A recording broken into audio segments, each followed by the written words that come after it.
Okay, at isi-share ko yung screen. Okay, so nakita nyo na yung screen. Okay na yung screen? Amen. Okay, so God bless you at siguro ay bago tayo manalangin ay tayo muna ay gusto ko muna dumaan muna sa pagre-review. Mag-review muna tayo upang maalala natin yung mga nakaraan at pagduktong natin dito sa sumunod na talata, sumunod na paragraph ay na-refresh na tayo. Actually tayo ay nasa paragraph 300 na ng original 7 seal. Yung original ending, what I mean, original ending ng 7 seal, tayo ay nasa paragraph 300 na. Nagsimula tayo sa paragraph 261. Yan. So nagsimula tayo sa paragraph 261. Tayo ngayon ay natapos tayo nung last Sunday sa paragraph 299. Okay, so siguro mas maganda na balikan natin muna yung simula, no? Mabilisan lang na review o flashback. Okay? So 7 seal. Okay, yan ang binabasa natin, yung 7 seal. Okay, tingnan natin klahin yan. Yan. So yan yung ating series, yung original ending ng 7 seal, paragraph 261 up to paragraph 375. Okay? Nagsimula tayo sa paragraph 261. Okay? 261, paragraph 262. Yan. At nakita natin na dyan sa dalawang paragraph na yan ay binanggit niya yung dyan, yung little shoe, yung maliit na sapatos ng baby, little baby shoe. Okay, then paragraph 263 ay meron uli siyang vision. At sinabi sa kanya ay this is the third pull. Okay, siya ay sabi niya, he took me up there. Inangat siya. Okay. Then sa paragraph 264, 265, 266 ay binanggit niya dyan yung constellation ng 7 angels sa vision niya. Okay, kaya sabi niya sa paragraph 266, I remember the constellation of the vision of the angels. Sabi niya, remember what time is it, sir? Yung preaching niya nung December 1962. Doon niya binanggit yan eh. Okay, yung constellation ng vision of the angels. At sabi niya ay merong isang pagsabog ng isang kulog at merong anghel na nagpakita. There was only one great burst of thunder and 7 angels appeared. Yan, inulit niya uli. Di ba? Diniinan niya uli na one burst of thunder, 7 angels appeared. Okay? Yan. Binigyan natin ng picture para lalo nating maunawaan. Okay? So, nagkaroon ng isang pagsabog ng kulog. Okay? At nagpakita yung 7 anghel. Yan. Paragraph 266 at paragraph 267. Okay, one thunder. Okay. Voice of a thunder. Yan ay Revelation chapter 6 verse 1. Okay. Yan yung scripture. Okay. So yan yung paragraph 264, 265, 266, and 267. Okay, 268 ay binanggit niya yung kwento naman doon sa mountains. Okay, yan ay sa bundok ng Sunset Peak. Sunset Mountain o Sunset Peak. Okay, at doon sinabi sa kanya sa Sunset Peak, Sunset Mountain, ay maghanda ka, go to east, here is the interpretation of that vision. So ibibigay na sa kanya yung interpretation ng vision niya noong December 1962, which is yung nagkaroon ng isang kulog at nagpakita yung 7 anghel. So I believe yan ay natatandaan nyo. Okay, yan yun. Ibibigay na yung interpretation ng vision niya noong December. Okay? Yan. Okay, kaya sabi niya ay sa paragraph 270 pa rin, tonight, for assigned to you, he is not going to do it. You must consecrate yourself at this time for the visitation of the angels. Hindi sinabing visitation of the Lord. Kaya he is not going to do it. Ang gagawa ay ang 7 anghel. Yung visitation ng mga anghel. At yun yung 7 angels na nakita niya sa vision noong 1962. Kaya sabi sa kanya noong 1963 sa mountain, sa mountain peak, okay, na tinawag niyang mountain. Amen, yung mountain doon sa Arizona. Bukod pa yon doon sa Sabino Canyon. Okay, yung Sunset Mountain. Okay? Yan yung quote na yan. Sa Sunset Mountain niya kinukwento niya sa paragraph 270. Okay, kaya sabi niya, ibibigay na yung interpretation ng vision doon sa 1962 December. Kaya sabi niya ay maghanda ka at mag-consecrate ka dahil yung oras ng pagdating ng 7 anghel. Okay, yun na yung binigay sa kanya. Ayan. Okay, so paragraph 272, binanggit dyan, 273, and 274, 275, hanggang 276. Ang binabanggit dito ay yung 7th angel na with the one with the 7 seals. Yan. 7 angels, yung ikapito, yung may hawak ng the one with the 7 seals. Okay, yung ikapitong anghel. Yan yung binabanggit niya sa paragraph na yan. Okay? Yan, more brighter than any other. Okay, the one with the 7 seals. At sa karagdagang understanding, yung 7 anghel na yan ay sabi niya, yung bawat anghel ay will be one of the seals, of the 7 seals. Yan. Okay. Bawat anghel ay magiging isa sa mga tatak ng 7 tatak. Kaya yung hawak ng bawat anghel na yan ay mga tatak ng 7 tatak. At automatically, yung ikapitong anghel ay nasa kanya yung ikapitong selyo. Okay, malinaw. Okay. Each angel coming each day. So, bawat anghel ay dumatating sa bawat araw. Yan. Bawat anghel na darating bawat araw. Meaning, hindi sabay-sabay na dumarating yung visitation ng angels. Okay then, sa paragraph 277, so 78 ay binanggit niya na dyan yung Sabino Canyon. Ang Sabino Canyon ay January 1963. Yung vision niya sa 7 angels, sa one thunder blast, and 7 angels appeared, ay nangyari yan noong December 1962. Then one morning, I got up, went up in Sabino Canyon. Yan ay January 1963. Okay, yan yung Sabino Canyon. Yan ay January 1963.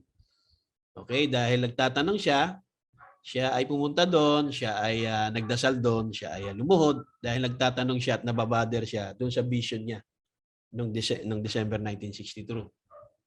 Okay, ayan, sabi niya sa 248, 285, 286, 287, kinukwento niya yung pangyayari doon sa Sabino Canyon. Okay, doon niya natanggap yung Sword of the King. Kaya tinawag yung Sabino Canyon na Sword Mountain. Okay, at ito naman yung pinatotohanan naman ni Brother Peregrine. Si Brother Peregrine ay kasama ni Brother Branham sa ministry. Okay, isang matalik na kaibigan ito ni Brother Branham sa ministry niya. Okay, at pinatotohanan niya na before moving the Jeffersonville, Indiana to Tucson, Arizona, Brother Branham had a vision on Saturday morning, December 22, 1962. Yan yung Sirs, is this the time? Okay, in which an explosion occurred and 7 angels came to him. Yan. Kaya si Brother Branham ay whether or not this meant that God was finished His ministry and that soon He would kill in explosion. Yun yung iniisip ni Brother Branham. Doon sa vision niya na baka yun na yung papatay sa kanya. Yung explosion na yun sa vision niya. Kaya nga, si Buddy Branham, that time, after ng vision, ay nagkaroon ng desperation. At tinatanong niya yung Panginoon tungkol sa vision na yan. Was that he would kill in explosion? Yun ang gusto niyo malaman eh. Kung yan talaga yung tatapos sa buhay ni Buddy Branham. Yung explosion doon sa vision. Gusto niyang malaman. Okay? At he asked the Lord to let His glory and power come upon him again and to lift him up again. Gusto niya na kung mangyari ngayon, yung iniisip niya na yun ang tatapos at papatay sa kanya, ay kunin siya ng Panginoon. I-lift up siya. Okay? Pero sabi niya ay wala naman nangyari. So, tinanong niya ang Panginoon, then the Lord, if it mean that you're going to send your messenger for my commission, messengers, then let thy power come again. Kung yun naman ay ministry, ipadadala naman niya yung 7 anghel. Amen, ay yung power ng Panginoon ay ipadala sa kanya uli. Okay? Then, after moving Tucson, January 1963, ginising siya ng Panginoon. The Lord woke up Brother Branham at sinabi sa kanya ng tinig, get up there in Sabino Canyon. So, yun ang ginawa ng, di ba, sinunod niya yung tinig ng ating Panginoon at kasama niya si Sister Branham at si Joseph sa car at ibinaba nila si Joseph doon sa eskwelahan. Amen? After they dropped Joseph off at Holloway Elementary School, they drove to the end of the road in Sabino Canyon. Dumiretso sila sa Sabino Canyon at pinark, di ba yung kotse nila sa harap mismo ng restroom. At si Sister Branham ay natili lang sa sasakyan, si Buddy Branham naman ay lumabas ng kotse upang gumamit ng restroom. And then paglabas ni Buddy Branham sa restroom, ay umakyat na siya. Naiwan si Sister Branham. Amen, doon sa sasakyan. So, yun yung pag-akyat ni Buddy Branham sa Sabino Canyon. Okay? So, doon sa Sabino Canyon, kinuwento niya sa paragraph 288 ay ang Sword of the King.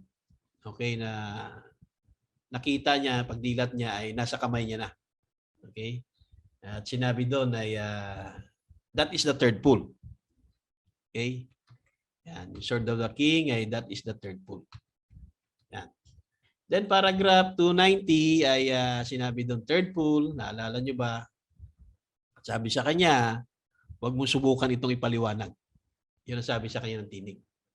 Kasi nga, yung first pull, second pull ay pinaliwanag niya. Okay? Kaya sinabihan sa kanya na pagdating sa ikatatlong hatak ay huwag mong paliwanag. Dahil itong ikatlong hatak ay kakatagpuin kita doon. Yun ang sinabi sa kanya.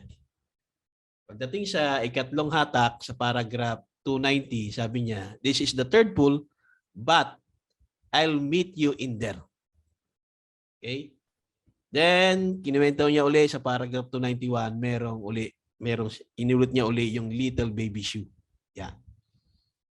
Okay, tapos binanggit niya yung first pull, second pull, and third pull. Okay, paragraph 290. Yan. Alam natin yung first pull ay healing, second pull ay discernment, and third pull ay sword of the king. Okay? Then paragraph 292, paragraph 295, 293, 295, and 296. Okay, hindi na natin yan at naano natin yan. So, pagdating sa paragraph 297, ito yung kakatwa dahil dun sa vision niya na kung saan mayroong little baby shoe ay yung string, yung sintas naman ay half inch. At yung butas naman ng little baby shoe, yung sinusuksukan ng sintas ay 1/16 inch. So kaya sinusubukan nyo daw i-lace, isintas yung sintas doon sa butas ng little baby shoe. Sabi niya, ha? Sabi, paano niya maipapasok yung half inch na string doon sa butas na 1/16? Kaya pag nakita niyo sa picture, ay talagang imposible talaga na mangyari. Tama? Napakalaki ng half inch. Ikukumpara mo doon sa butas na 1/16 inch. Okay, kaya sabi doon, ay I was trying to lace this little shoe up with this great big inch cord. Kaya sabi niya, ha? Yan. Sabi sa kanya, so 298 na, at dumating ang tinig sa kanya at ang sabi kay Buddy Banam ay hindi mo pwedeng turuan yung mga Pentecostal babies ng mga supernatural things. Iwanan mo sila. Yan. Hindi mo sila pwedeng turuan. Yung mga Pentecostal babies, supernatural things, at iwanan mo sila. Let them alone. Yan, ang ibig sabihin yan. Pentecostal babies, yung little babies you na may eyelet na 116. At yung supernatural things, yung third pole, ito yung string na half inch. At hindi talaga pwede. Okay? So sa paragraph 299 na, ito na yung kinuwento niya na naman na isang vision na naman. Okay, meron na naman siyang vision na nakita. Paragraph 299. Na kung saan ay and just then he picked me up. Amen. Siya ay pinick up pataas. He took me up, dinala siya sa taas and sit me way up to where a meeting was going on, para bang a tent or cathedral of some sort. Yan. Yan. Yan yung nakita niya doon sa vision niya na yan. Yan sa paragraph 299. Na to where a meeting was going on, look like a tent or a cathedral of some sort. Kaya sabi ng mga follower, tent meeting, tent vision. Kaya may mga grupo, may mga ministry sa ibang bansa na yan yung kanilang mission, makapag-establish ng tent cathedral, tent meeting. Okay? At may mga ganyan ng mga tao na nagsasagawa niyan dahil sa quote ng paragraph 299. Okay. But anyway, kung yan ay ang kanilang kagalakan sa Panginoon, ay wala na siguro tayong pakialam doon sa kanila. 'Di ba? Kung yan yung nakita nila na sila yung magpupulfill niyan ng vision na yan, hayaan na lang natin sila. Basta tayo ay nanatili lang sa vision ni Buddy Banam at hindi natin vision yan, hindi natin inspiration yan. Yan ay vision ni Buddy Banam. Binabasa lang natin. Amen? At kung sasabihin natin na ministry natin yan, ay mahirap na yan yung ministry ng bride. Diba? So mahirap mag-claim kagad ng ganyang unawa. So sumunod na vision na nakita niya ay yung may nakita siya uli na merong isang maliit na box na nandoon sa maliit na lugar sa gilid. And I look and there was a little box, like little place over in the inside, over in the side. So yun ang nakita niya. Okay? At meron ulit siyang nakita, sabi niya, at nakita ko yung liwanag na may kausap na ibang tao doon sa taas niya, above niya. At yan, nakikita niya yung liwanag na yan na parang may kausap sa taas niya. At yung liwanag na yon ay sabi niya ay that light that you see there on the picture. So the same din yung liwanag na yan na nandoon sa picture. Yan yung picture ni Buddy Banam. Tama? Nasa ulunan niya. Yan is the same light na nakita niya doon sa vision. Okay? At ang sumunod na eksena doon sa vision niya, yung light na yon ay umalis, lumipad, lumayo sa kanya. It whirled away from me. So lumayo sa kanya yung liwanag at pumunta doon sa tent. Ayun. So nasa tent na yung liwanag. Wala na doon sa taong kausap. Di ba? Yan. Wala na doon. Kundi nakita niya yung liwanag na yan ay nag-whirled away at pumunta na. Nasa tent na. So, nakikita natin na yung anointing ng liwanag, mga kapatid, ay wala na doon sa tao. Nakausap niya ay nandoon na doon sa tent. Doon sa isang tent or cathedral meeting o some sort. So nandyan na. Yan na yung nasa picture. Ayon sa sinabi niya. Okay? Yan. Yung una ay nandoon sa may kausap na tao at yung liwanag na yan ay katulad yun sa liwanag na nasa ulunan niya, sa picture niya. At ang nangyari ay lumipad, lumayo sa kanya at ayun, pumunta doon sa tent. Yung nakita niya merong tent meeting o cathedral meeting. Okay? Then, ang sabi sa kanya, after na nangyari yung mga nakita niya, ay ang sabi naman sa kanya ng tinig, kakatagpuin kita doon. Yung tinutukoy niya ay yung kakatagpuin yan. Kakatagpuin kita doon. Okay? Ang tinutukoy niya, mga kapatid, I said, I'll meet you there. And said, this will be the third pool. And you won't tell it to nobody. Okay? So, doon siya kakatagpuin ng Panginoon. At ito daw yung, this will be the third pool. At huwag mo sasabihin kanino man. Kaya sabi niya, in Sabino Canyon, di ba? Inulit niya uli yung vision niya. Yun yung third pool, yung Sword of the King. At kakatagpuin daw siya ng Panginoon. There. Doon. Amen? Yan. Kakatagpuin siya. There. Yan. Now, paragraph 300 na. So, dito tayo ngayon magsisimula na. Ni-review lang natin yung 261 hanggang paragraph 299 para itong paragraph 300 ay masundan natin. So, sa paragraph 300 lang tayo magtatapos. Dahil pinakamabigat sa lahat ng paragraph, isa to sa pinakamabigat na paragraph. Ibig sabihin, parang mahirap at it takes me 3 weeks para makita ito at hindi siya isang pasadahan lang nabasa dahil kailangan natin ng inspiration, kailangan ng Diyos talaga ay maghayag sa atin personally by inspiration. Kaya talagang ito yung naging pressure ko na hindi ko itinuloy ito ng last Sunday sa paragraph 300 dahil kailangan na magdahan-dahan at mag-antay ng inspiration ng Panginoon sa paragraph na ito. Tayo ay for almost 20 years, nung nagsimula akong magbasa ng 7th seal, ay nabasa ko itong paragraph 300.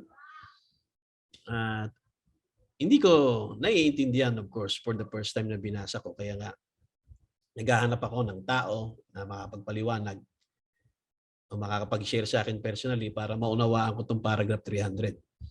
At meron naman ako mga narinig na nagpapaliwanag dito. Madalas nga, ginagamit ito maging dun sa pastor na pinanggalingan natin, sa church na pinanggalingan natin. Pero hindi siya malinaw. Hindi ko masyadong nalinawan at hindi ko masyadong naiintindihan. Basta ang alam ko lang dyan, third pool. Basta yung 300, third pool. Tapos that's the reason all heaven was silent, 7 seal. So yan lang. Yan lang yung nakikita ko dyan sa paragraph na yan. Yan. Sa paragraph 300, yung naiintindihan ko lang dyan, yung mga words na yan, na third pool, at yung the reason all heaven was silent ay paragraph 7 seal. Diba? Silence in heaven. Pero itong first line, pag tinignan nyo itong paragraph 300, meron siyang 4 na line. Nahati siya sa 4 na period o tuldok. Okay? Kaya dapat maingat sa pagbabasa. At alam natin, ang translation ng voice tape ni Buddy Bana, may tinranslate yan at para maging systematic, katulad ng Bible, nilalagyan nila ng paragraph and pages para systematic siya at madaling hanapin kung meron mang correction. Ganon din ang Bible. Ang Bible din ay nung tinranslate ito ng mga scholars, Bible scholars, theologians, mga brilliant scholars, ay nilagyan nila ng mga chapter. Amen. At ilalagyan nila ng verse para systematic yung kanilang pagta-translate. Amen. But originally, yung original Bible, mga kapatid, ay wala siyang chapter, wala din siyang verse. Ang Bible ay isang kwento. Diba? Yan yung original. At nung ito ay translate ng mga scholars at theologians, ay sila na naglagay ng paragraph, sila na naglagay ng chapter and verses. Ganon din itong tape, diba?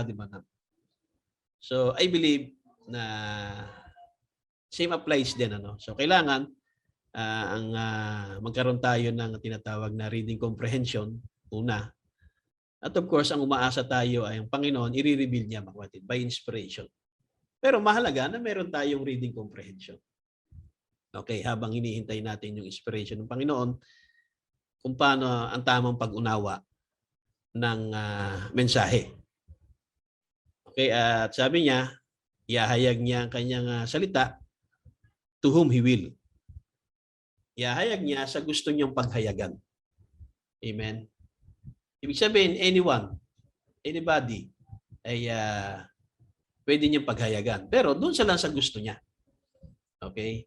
Meaning walang monopoly pagdating sa paghahayag ng Holy Spirit. Okay? Walang, hindi katulad mga kapatid sa government, sa opisina, na meron tinatawag na yung nauna. Okay? Yung seniority. Okay, yung seniority muna dapat yung yung sa senior muna dadaan bago sa junior. So meron yung seniority. Okay? Maging sa PNP, 'di ba? Ang pinipili talaga nila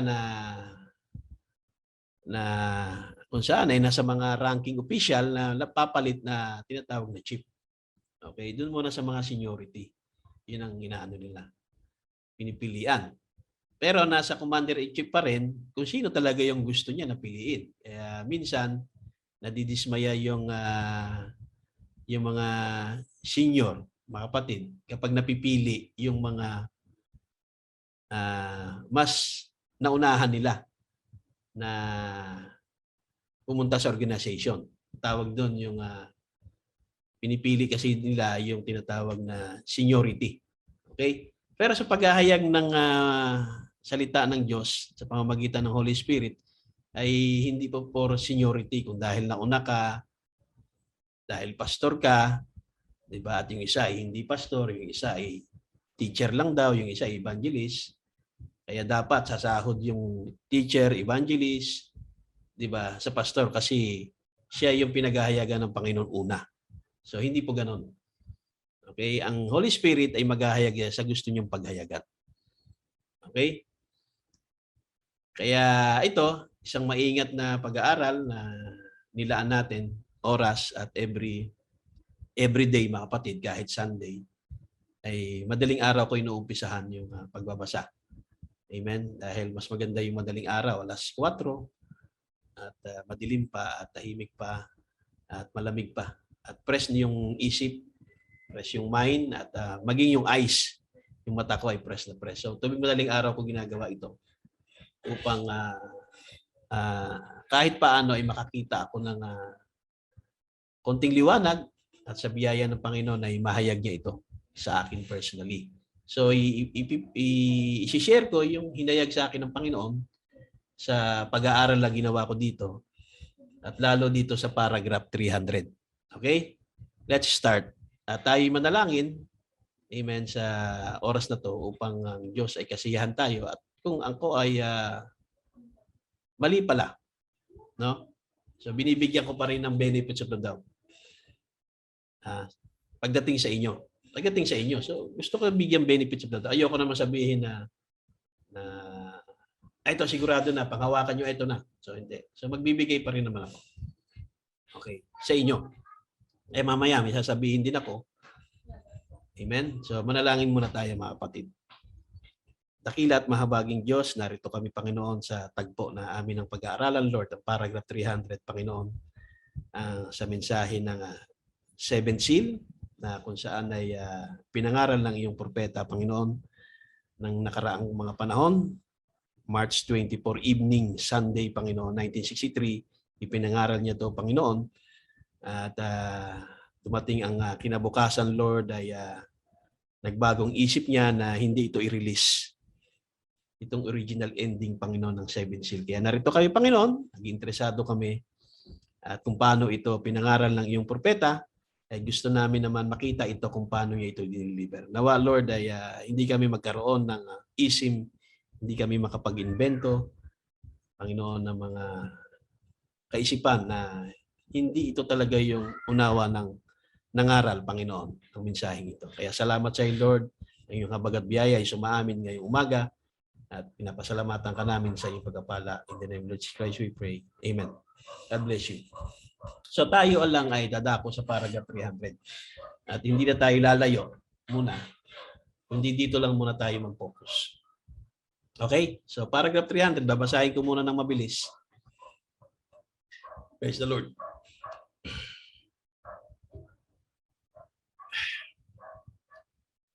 Paragraph 300. And there's three great things that goes with it. Period. And one unfolded today or yesterday. The other one unfolded today. And there's one thing that I cannot interpret because it's in an unknown language. Period. But I stand right there and look right straight at it. Period. And this is the third pull coming up. Period ulit. Brother Branham knocks on the pulpit 3 times and the Holy Spirit of God, period. Tatlong period. Dami palang period to. Amen. Bilang ko nakaraan, 3 lang eh. Oh my, that's the reason all heavens was silent. So, yan po yung paragraph 300. So, dandahanin natin at pansinin natin yung mga period. Para hindi natin ito siya naipagrarambol o mamali tayo ng unawa. Okay? Ito. One unfolded today or yesterday. The other one unfolded today. And there's one thing that I cannot interpret because it's in an unknown language. So, dyan tayo sa second line muna. Kaya nga sabi ko, dahan-dahan lang muna eh. Okay, wag nating madaliin muna ng basa. Tapos, tsaka tayo magbibigay ng explanation o ideas. So, wag tayo magbigay ng sarili nating explanation, wag tayo magbigay sa nating sariling ideas, kundi himayin lang natin. So, dito mo tayo sa second line. Okay? Yan. Sabi dyan ay one unfolded today or yesterday. Ibig sabihin yung one unfolded yesterday. Yeah. And one unfolded today. And there's one thing that I cannot interpret because it's unknown language. So meron 3 nangyaring unfolding. Diba, na? Tama, sa vision niya. Meron 3 unfolding. Yung isang unfolding ay nangyari yesterday. At yung another unfolding ay nangyari today. Ibig sabihin, nung pinipreach niya yung 7th seal, March 24, evening, Sunday at Mahang Tabernacle. Yan yung today.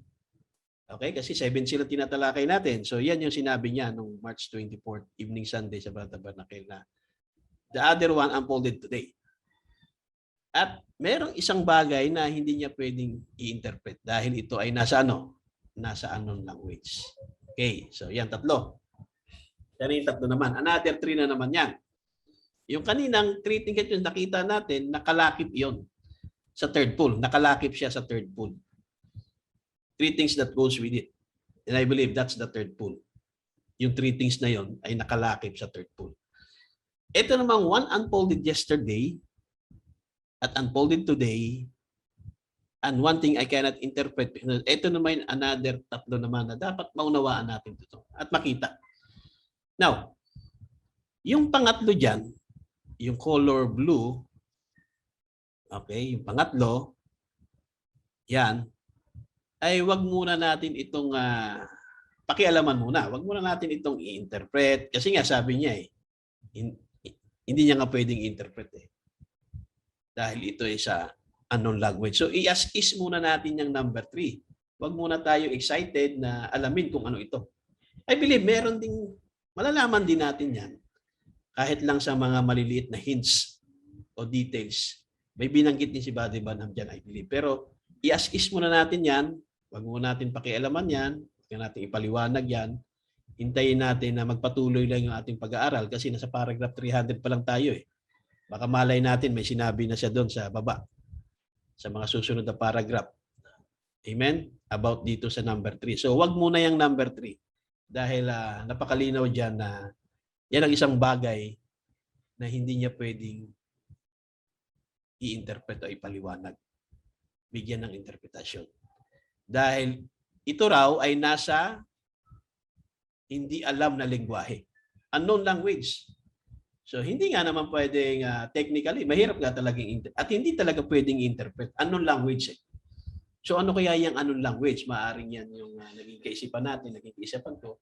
Ano kaya yung unknown language na yan? Kaya bakit hindi niya pwedeng interpret? So wag muna nating bigyan muna ng itabi lang muna natin yan. I-set aside lang muna natin yan. Dahil hayaan natin din na ang Diyos i-reveal sa atin yan sa pagpapatuloy nating pag-aaral dito sa original ending ng 7 seal. So, yan. So, dito muna tayo sa yesterday, yung number 1, at dito sa today. So, at least dito, meron ng hint. Okay? Meron na siyang hint. Ang hint natin ay yung yesterday at yung today. Kasi sabi niya, one unfolded yesterday and the other one unfolded. So, simplihan lang natin, mga kapatid, na huwag nga natin masyadong, baka masobrahan naman sa lalim. At yung isip natin ay tumakbo doon kung saan-saan yesterday. Diba? Hoy, today, Hebrews 13:8. Yesterday, today, and forever. Wag naman ganun muna. Diba? Delikado yon na ganun kaagad yung conclusion natin. So, simplihan lang natin. Yung yesterday, hindi yung kahapon. Yung today, hindi ngayon. Baka yun lang pala yun. Diba? Mamaya, nag-iisip tayo ng yesterday. Iniisip natin 1933. Yesterday, 1956. Yesterday, 1962. Diba? Yung today, 1963. Diba? Hindi gano'n, masyadong malayo na yon. Okay? Basta simplihan lang natin muna. Yesterday ang sinabi, di kahapon. Today, di ngayon. Ganun lang. Diba? Ganun lang yung pagbabasa muna. Okay.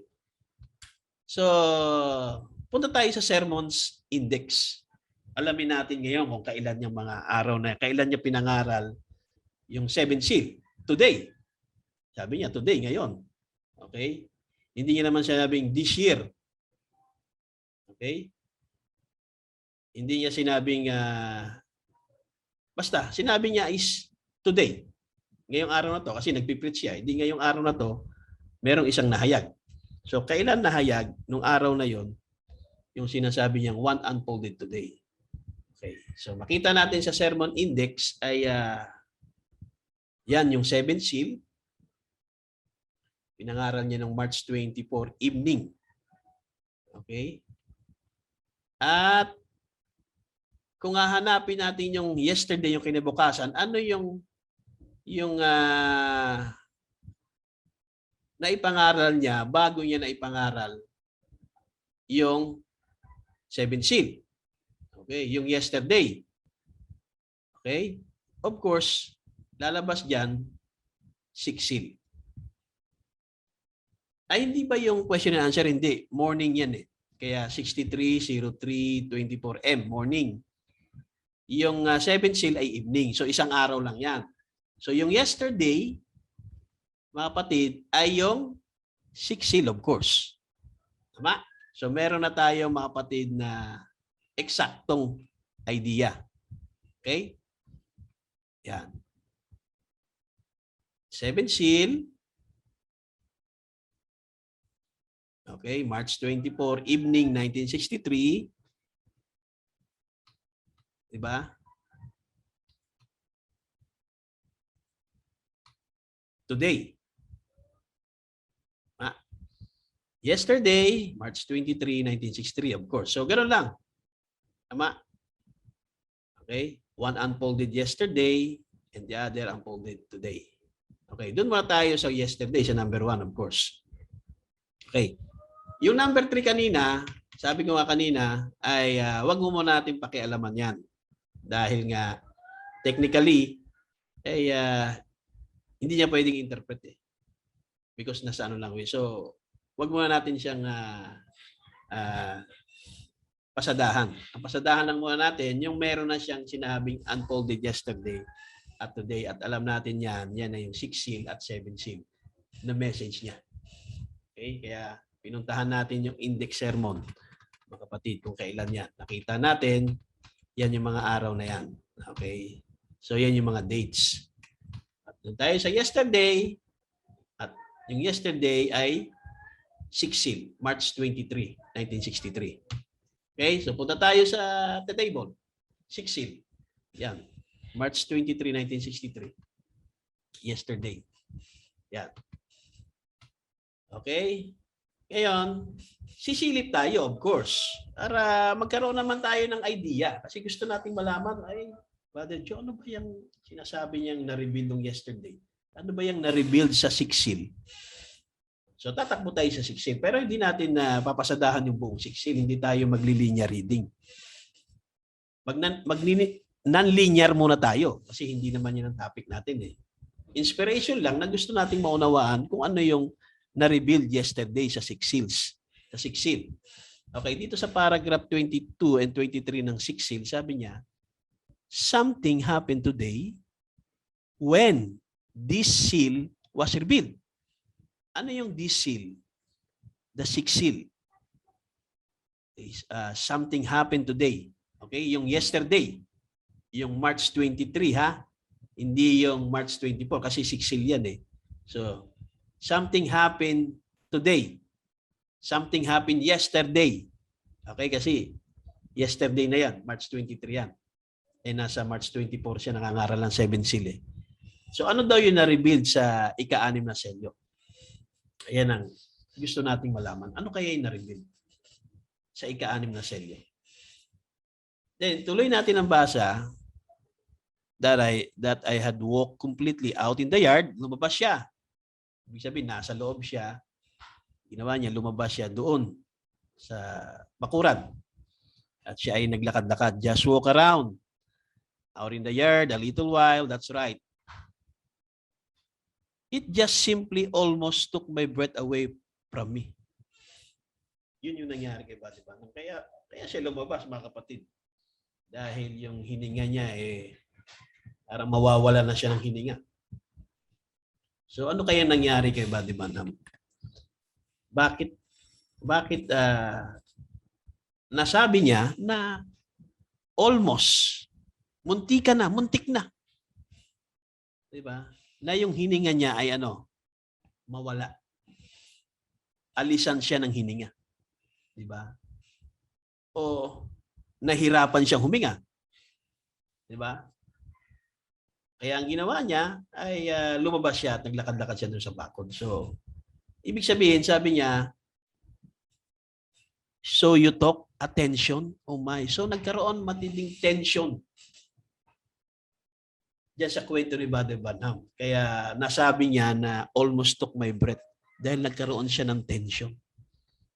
Tama? So, yan yung nararamdaman ni Brother Banham. Kaya I hope sana magkaroon tayo ng konting idea. Diba? Then sabi niya, another thing, see, you are laying right unto what I say. Ibig sabihin, ay manatili lang tayo doon, mag-lay lang tayo doon kung ano yung sinabi niya. Huwag tayong lalabas doon outside sa sinabi niya. Huwag tayong lilihis. Huwag tayong kakaliwa, huwag tayong kakanan, kundi you are laying right unto what I say. Yun ang sinabi niya, mga kapatid, doon sa question and answer on the seals. Says exactly what the type says. Do not interpret. Yan yung ibig niya sabihin dyan. Okay?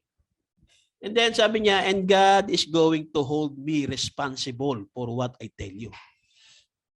Dahil si Buddy Banham, nasa kanya ang responsibilidad. Dahil siya ang nagsabi, siya ang nag-preach. Tama, siya ang nagkwento nung nakita niya. At meron siya mga sinasabing mga bagay-bagay, mga kapatid. So lahat ng mga pinangaral niya, mga kapatid, lahat ng mga sinabi niya, lahat ng mga tinuro niya, tama man yan o mali, si Buddy Banham talaga ang responsable siya. Diba? Kaya kung magkakaturuan, ang ituturo natin si Buddy Banham. Si Buddy Banham eh. Siyang may sabi, Lord eh. Naniwala lang kami. Di ba? Kaya yun ang sinasabi niya na God is going to hold me. Iaatang sa kanya yung responsibilidad doon sa mga sinabi niya. Kaya sabi naman ng propeta, ako, bilang siya ang nangaral, siya yung ginamit ng Diyos na boses, siya yung nakatayo doon sa pulpito ng Abraham Tabernacle. Siya yung preacher ng time na yan. Siya yung ginamit ng Diyos. Siya naman daw, kailangan niya ay mas absolutely. Pag sinabing absolutely, ano yan? Absolute. Diba? Ano dapat siya? Ibig sabihin niya, kailangan daw absolutely maging sigurado. Okay? As all sure can be sure. Diba? Kung may mga sigurado dyan, kung sigurado ka na, pagdating dito, mga kapatid, dapat maging absolutely sure ka. As all sure can be sure. Talagang hindi lang sigurado, siguradong sigurado sa lahat ng mga sigurado. Kung may mga sigurado dyan out there, kung may mga sure bull dyan, dapat absolutely maging sigurado ka. As all sure can be sure sa mga bagay na to. Yung mga bagay na nakita ni Buddy Badnam sa vision. Yung mga bagay na hinayag ng angels of the Lord sa kanya, sa room. Okay? Kaya dun sa room, hindi niya na nakayanan, mga kapatid, yung nakita niyang mga bagay, yung ni-revealed sa kanya ng angel of the Lord, ay lumabas talaga siya at naglakad-lakad siya. Kasi grabing tension sa kanya, yung impact, yung effect sa kanya ng mga nakita niya, mga kapatid, yun ang nagbigay sa kanya na almost took my breath right away from me. Ano kaya yung nakita ni Buddy Badnam? Amen? So ituloy lang natin ng konting basa, mga kapatid. Tatalo na tayo. Yan. Yan yung one unfolded yesterday. Amen? Ano kaya yan?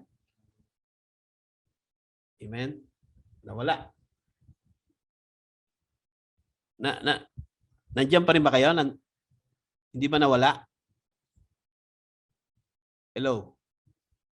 Amen. Hindi naman Tuloy nawala. pa rin. Okay, tuloy. Akala ko nagkaroon ng interruption kasi nakita ko yung nagkaroon daw ng yung signal. Okay, so tuloy natin ang basa ng ilang mga paragraph pa at binasa natin yung paragraph 22-23 ng 6 seal na meron daw something na nangyari ngayong araw na to na nahayag sa kanya. Na ito daw yung almost took my breath right away from me. Kaya sabi niya, gusto niya maging sigurado, as all sure can be sure sa mga bagay na nakita niya. At sabi niya, because this is a tremendous time that we're living in. Parang na mararamdaman mo yung sinabing tremendous time na ating kinabubuhay, parang nakakatakot. Diba? Tremendous. Tuloy lang natin. Then, sa paragraph 418, so ang layo ng tinalon. Kasi dyan niya rin sinabi na I could not get my breath anymore. Ibig sabihin yung mga nakita niya, dinitalye niya na kung ano yung mga nakita niya. Kaya hindi ko na talaga makuha pa yung hininga ko. I could not get my breath anymore. Talagang nahirapan na siguro siyang huminga. Diba? Kaya sabi niya kanina dun sa taas, kinukwento niya, lumabas na siya. Okay? Something happened today, yesterday. Something happened today, noong March 23. I seen something come up. Yun ang nakita ni Buddy Badnam sa vision niya. I couldn't get my breath anymore. Inulit niya uli na halos hindi na siya makahinga. There he was standing there. Nakita niya daw doon, nakatayo. He was standing there. Ano yun? Yung nakatayo. That little light is standing right there. Tinutukoy niya. Ang nakikita ni Buddy Badnam ay wala siya nakikitang mga kapatid na kung anong hugis. Kundi ang sinasabi niya lang yung light form. Diba?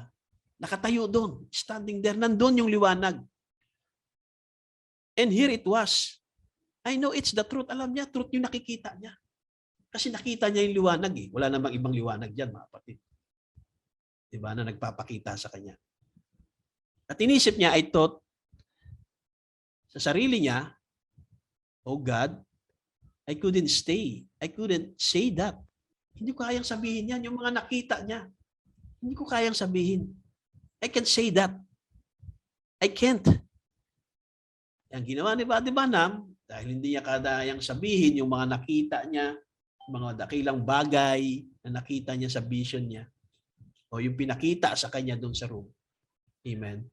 Ginawa ni Buddy Branham, nag-walk out muna si Buddy Branham doon sa room. Tapos, walk up and down siya. Diba? Kaya sabi niya, kapatid, I thought, what can I do? What can I do? Yun na naman yung sinabi niya sa sarili niya. Yun yung nasa isip niya. Ano ang magagawa ko? Sabi niya, I have to go fishing or something. Kailangan ko bang, sabi niya, I have to go fishing. Kailangan kong, kumbaga gusto muna ni Buddy Branham mag-relax eh. Mag-fishing muna siya.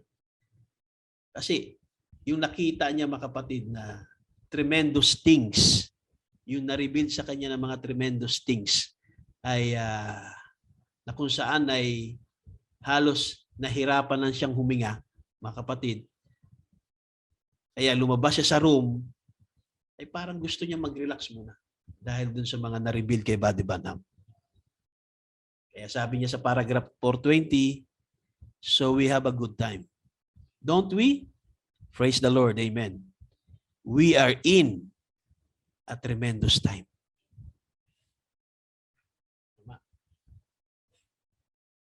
For my heart is overflowed with happiness and joy. Sa puso niya naman, mga kapatid, ay nag-overflow ang kaligayahan. Amen. Pero tinawag niya na tremendous time yung panahon natin. Amen. Then, sabi niya sa paragraph 434, you don't realize what I strain. Hindi niyo alam, hindi niyo nakikita kung anong strain. What I strain. Kung anong strain. Sabi niya, ano ba yung ibig sabihin ng strain? Ang strain ay puwersa. Okay, ang synonyms niya ay pressure o burdens, stress o tension. Diba? So yun yung experience ni Buddy Branham. Kaya sabi niya, hindi nyo alam what I strain. Yung puwersa, yung tension, yung burdens, yung demands. Amen. Yung tension na naramdaman at nakita ni Buddy Branham. Kaya nga lumabas siya ng room muna.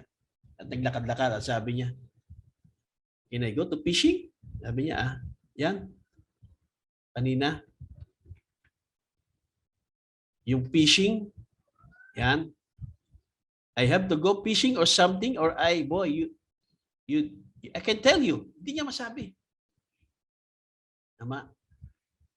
Sabi niya, now I want to say this. Gusto kong sabihin sa inyo ito. Gusto kong sabihin ito. I suppose the tapes are off. Diba? Ibig sabihin, kung yung tapes ay mailabas na. Tama? Yung tapes niya, about din sa 7 seals. And I suppose the tapes are off. Okay?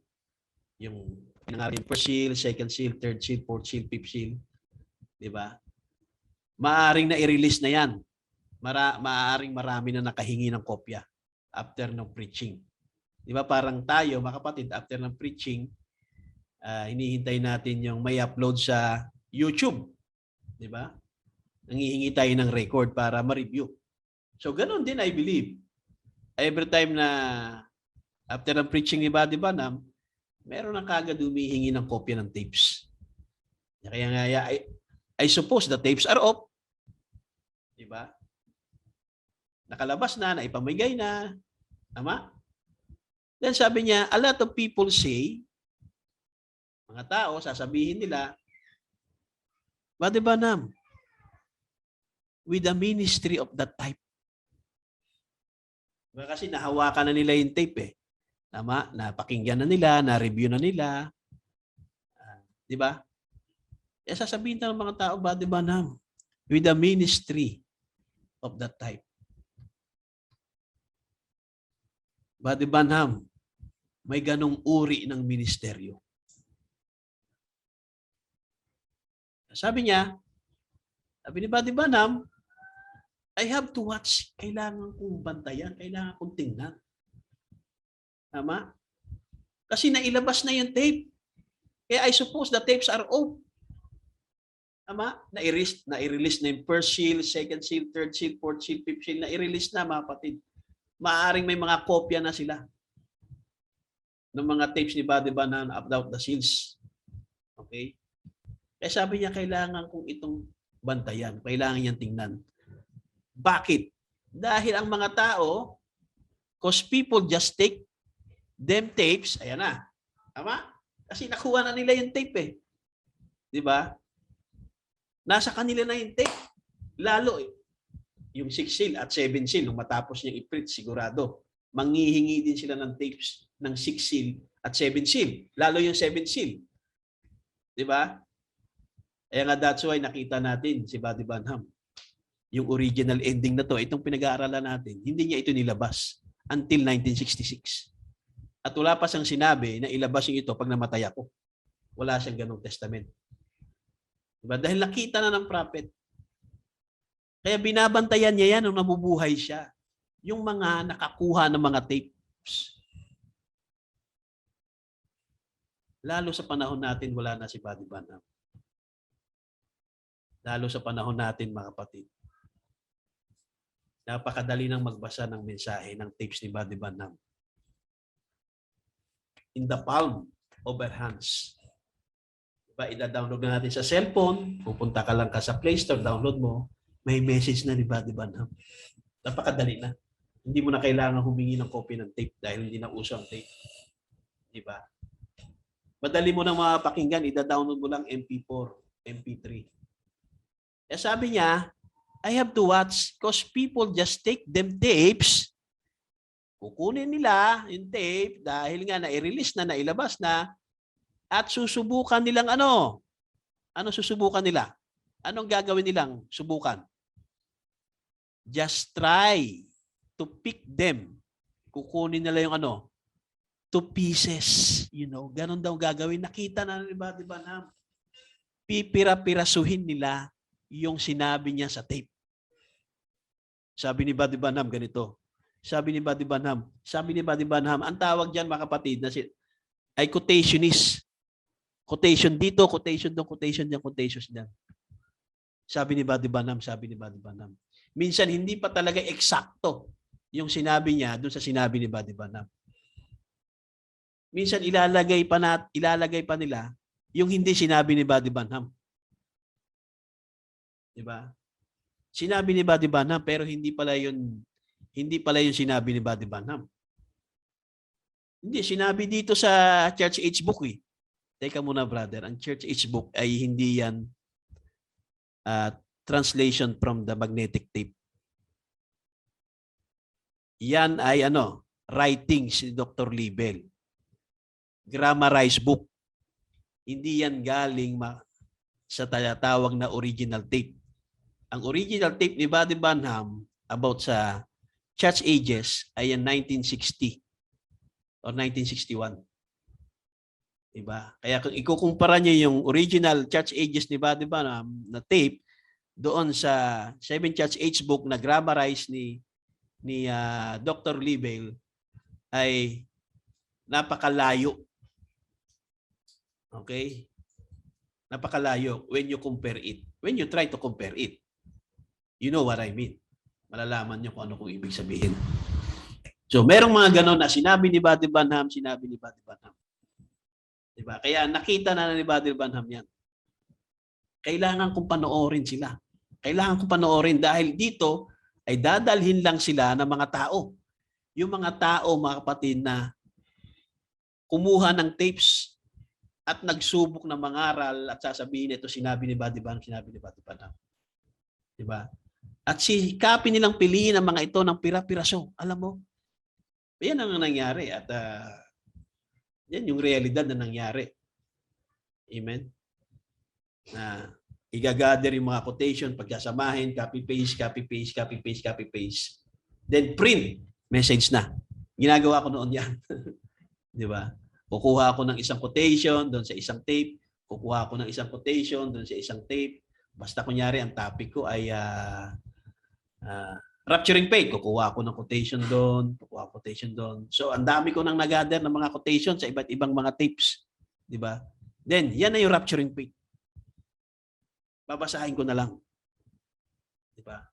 Ang tawag dyan ay sinusubukan ng mga ito ng pira-piraso. Namin, guilty of it. Guilty ako dyan.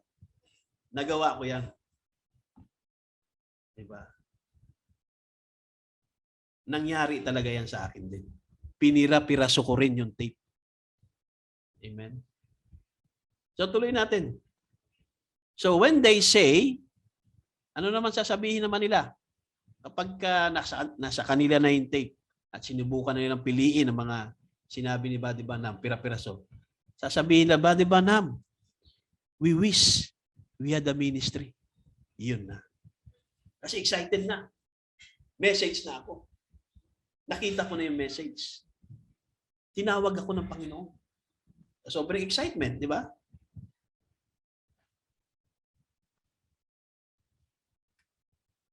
Brother Branham, sana magkaroon tayo ng ministeryo.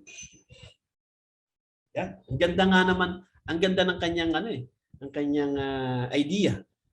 Ang ganda ng kanyang saloobin. Ang ganda ng kanyang intensyon. Tama? Good intention. Amen. Brother Branham, sana magkaroon tayo ng ministeryo. Brother, sana magkaroon tayo ng ministry. Di ba? Magtayo tayo ng ganito.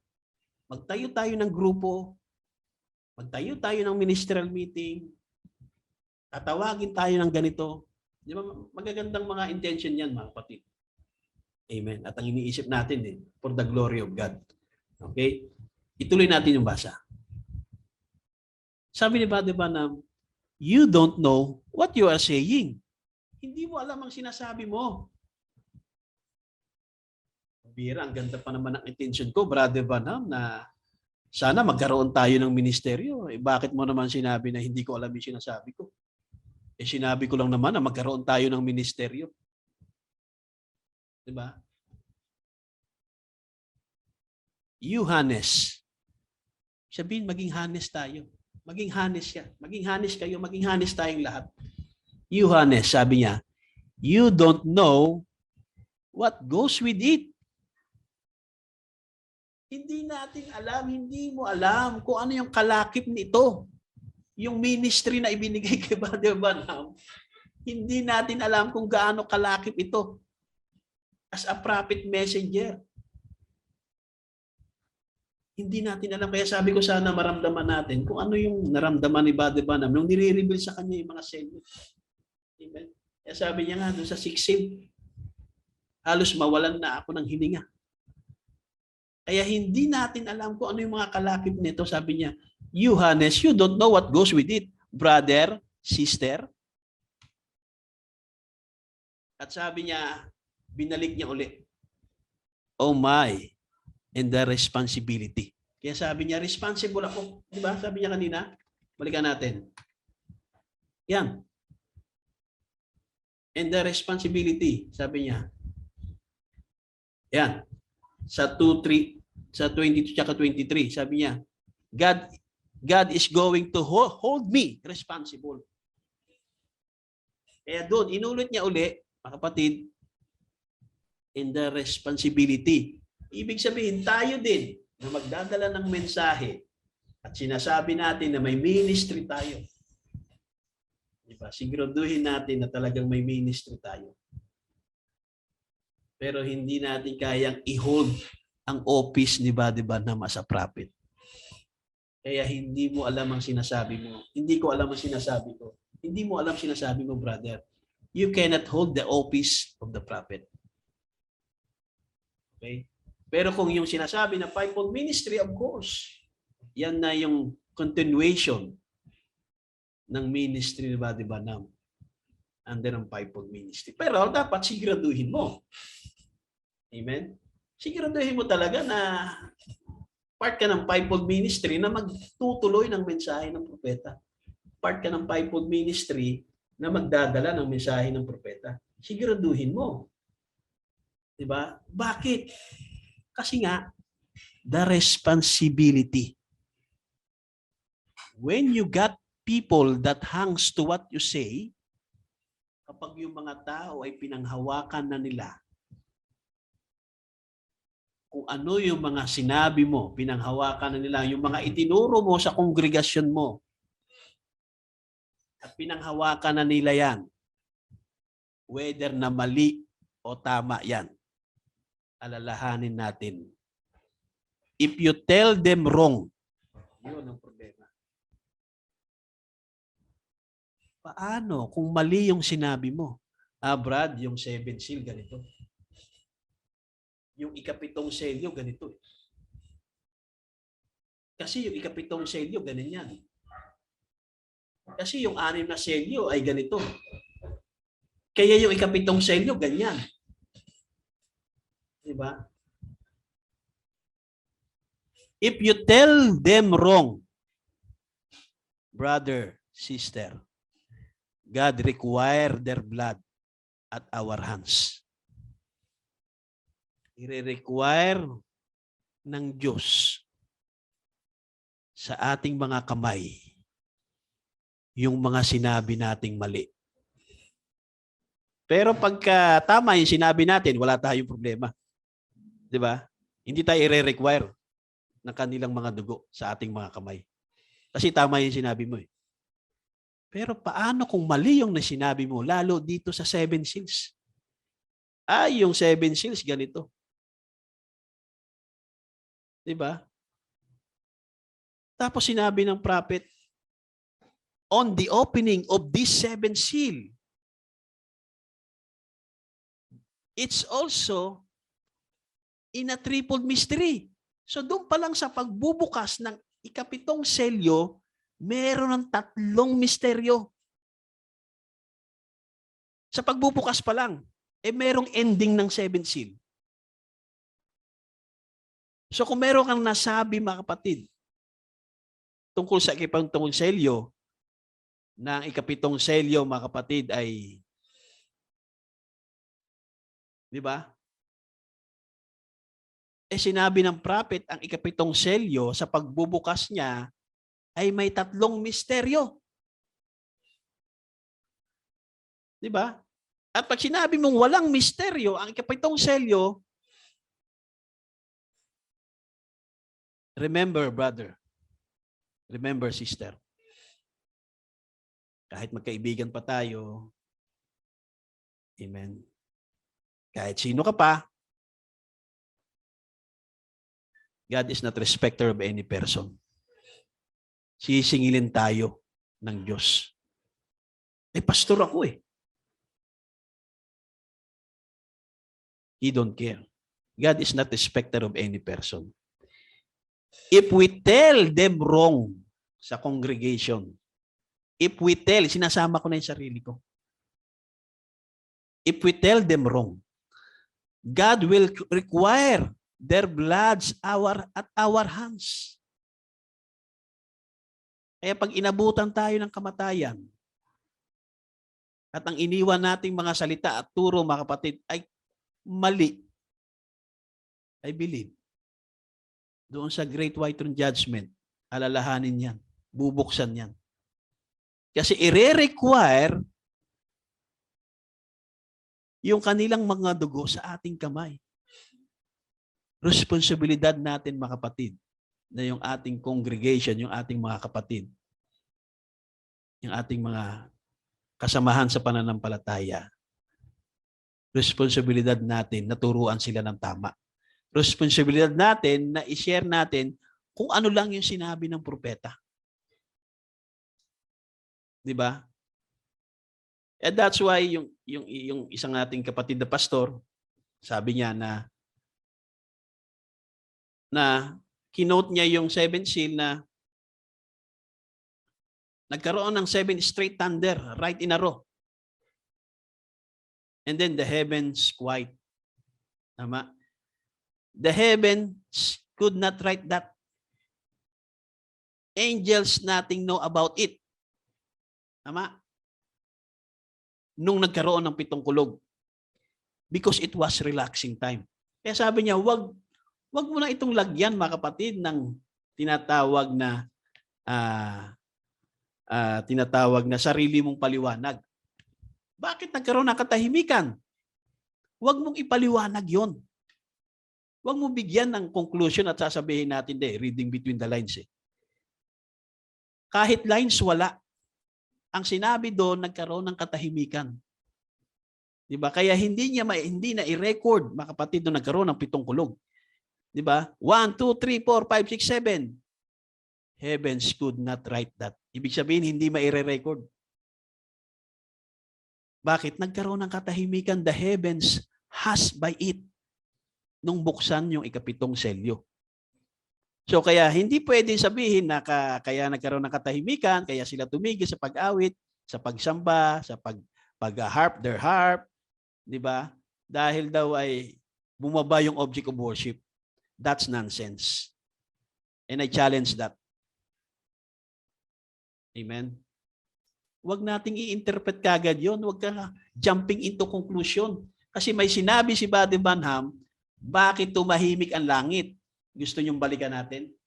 Kasi sabi nila, bakit daw tumahimik ang langit? Dahil bumaba daw yung object worship. Babasahan ko ngayon mamaya, may sinabi sa Buddy Branham, bakit tumahimik ang langit? Hindi dahil bumaba yung object of worship. Kaya mahirap mag-conclusion. If you tell them wrong, God will require their bloods at your hands, brother. I-require ng Diyos sa iyo ang kanilang madugo sa iyong kamay. Tinuruan mo sila ng mali. Na nagkaroon ng katahimikan sa langit dahil ang object of worship ay bumaba. Nasaan ang quote? Nasaan ang quote? Wala po Ay bakit ka nag-come up sa ganyang conclusion? Reading between the lines. Ginagamit yung reading between the lines as a getaway vehicle na lang. Tama? Kaya sabi ko, sige, reading between the lines. Nasaan yung lines para mabasa ko yung between? Kasi reading between the lines Ayan, nagkaroon ng katahimikan. O ano ngayon? Nung nagkatahimikan, ano nangyari? Hindi, kaya tumahimik dahil nawala. Ha? Pwede bang mawala doon yung object of worship? Ibig sabihin, yung throne of God, nawala yung anointing doon, nawala yung nakaupo doon. Pwede palang mawala siya doon. Ang Diyos, mga kapatid, He covers all space, all time. Eternity was God. All space. Paano ngayon mawawala ang Diyos yan? Di ba? Ibig mong sabihin, brother, kaya tumigil yung mga anghel. Dahil nakita nila, wala na yung kinakantahan nila at inaalayan nila ng awit na wala na. Wala na si Lord doon na. Stop muna tayo. Hindi nga nila alam bakit sila tumigil At natakot nga sila Hindi nila alam bakit sila tumigil. Tapos tayo alam natin, hindi kaya tumigil yung anghel dahil bumaba yung object of worship. If you tell them wrong, brother, if you tell them wrong, pastors, God will require their bloods at our hands. God will require your blood in my hands. I-require ng Diyos yung dugo niyo sa akin. Diba? I-require ng Diyos ang dugo nila sa kamay niyo. Amen?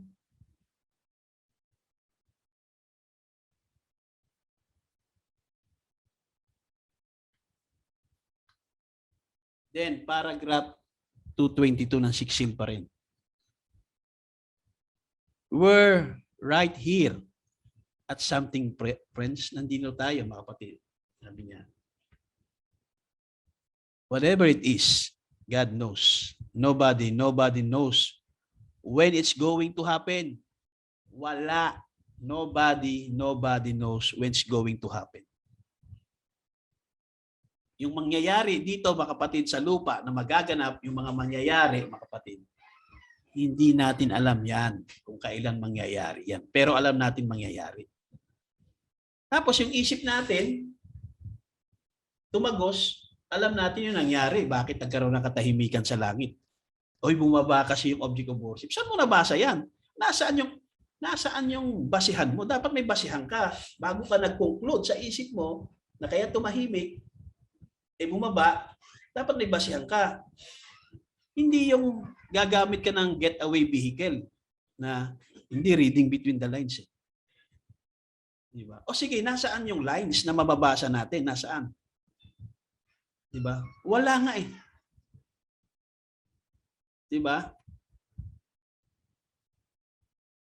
Kaya yung iba ginagamit lang yung word na reading between the lines para lang hindi maipit. Pag dinaan siya sa critical question. Pag na-critical question ka, mag-reading between the lines ako. Hindi ako magpapaipit. Ginagawa lang po yung getaway vehicle. Makatakas lang sa tanong. Amen. Kaya sabi diyan, if you tell them wrong, God will require the blood at your hands. You think of that? Naisip mo ba yan? It's a terrific thing.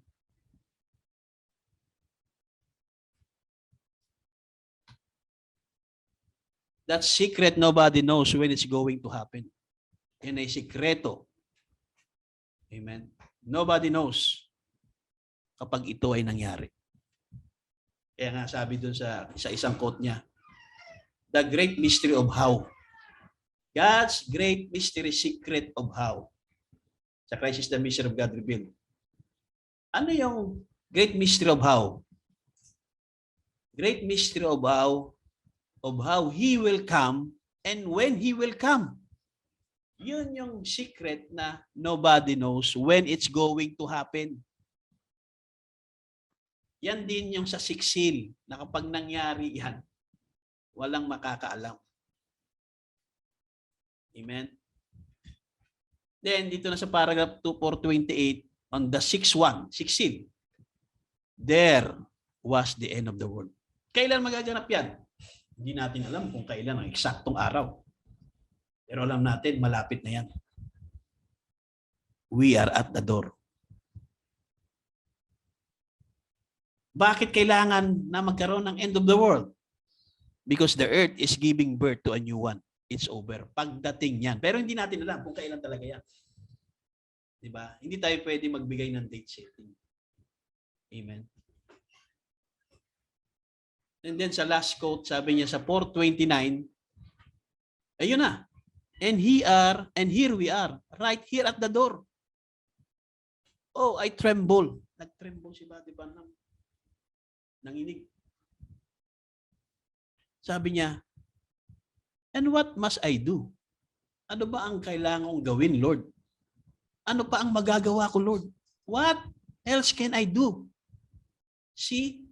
And then just think of seeing that place. Nakatingin siya doon. Saan? Doon sa mga precious people. I stood there looking at myself and I thought nakatingin siya.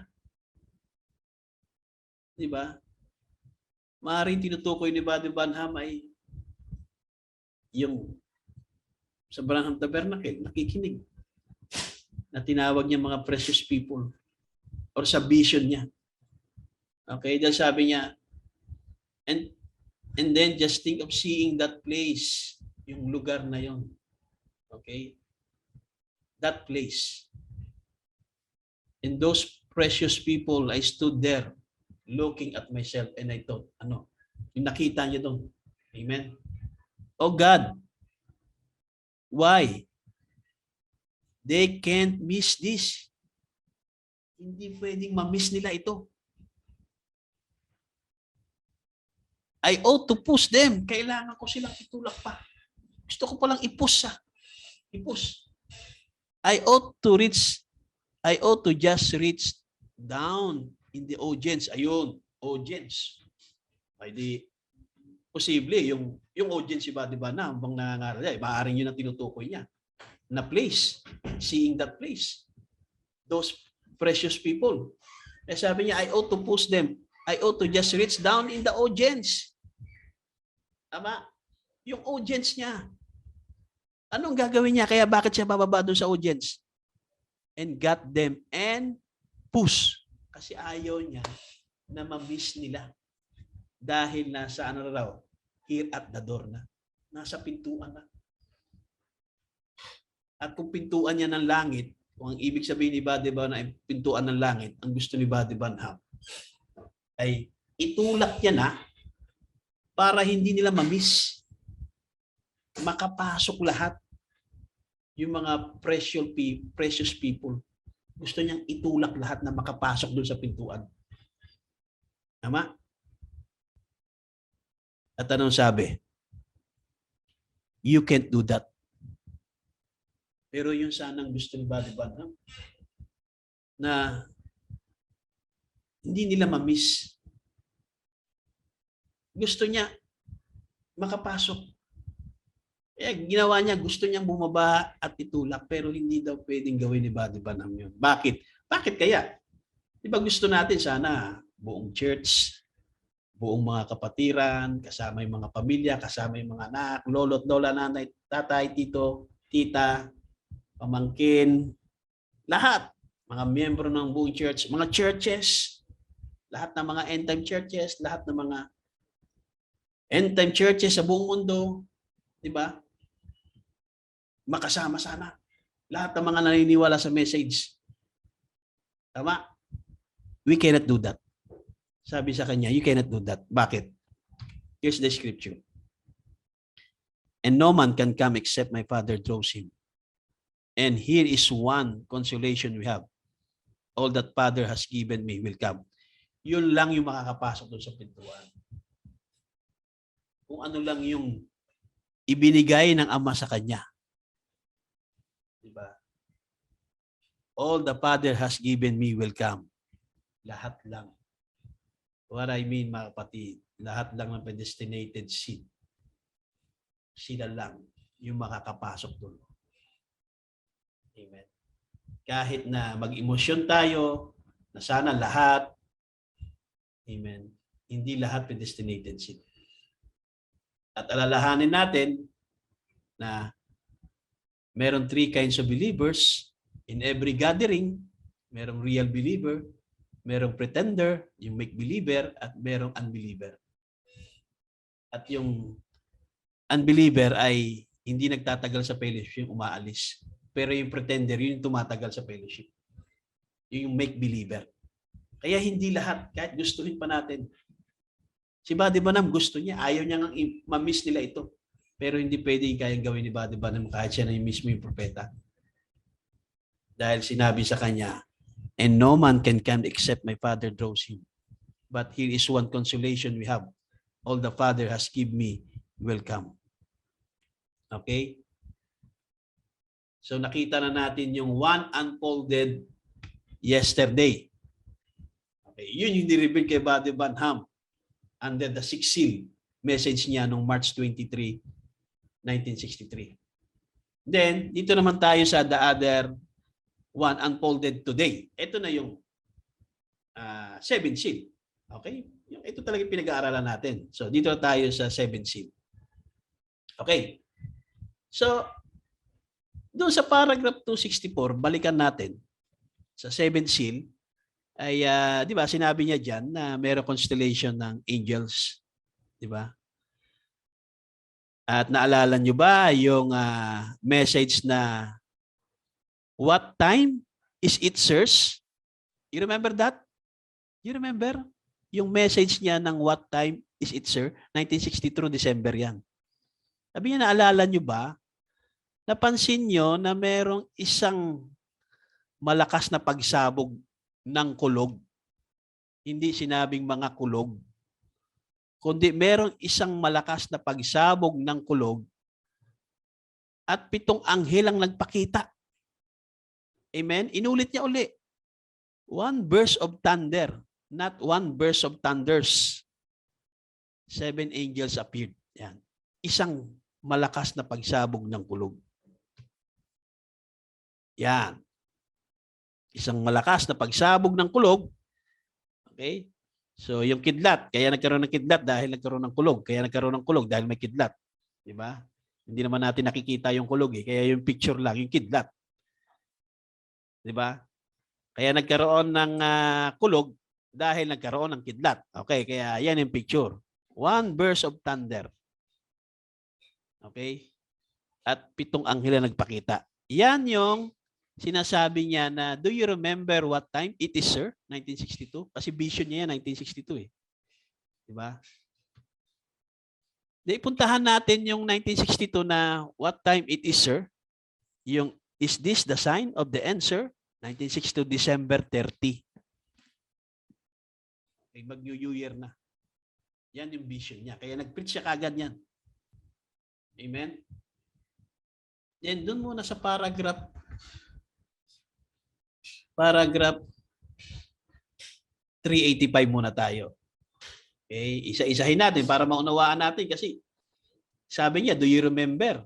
Is this the sign of sir? Naalala nyo na sabi niya, ano sabi niya sa message na yun 1962? Knowing nothing about it, hindi ko alam tungkol dyan.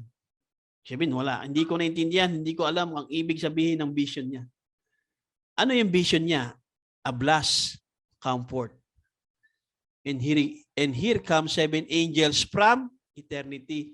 Sa eternity pala galing yun, kapatid. Amen? Galing eternity pala yun. Yung 7 angels appeared. Nagkaroon ng isang blast of thunder.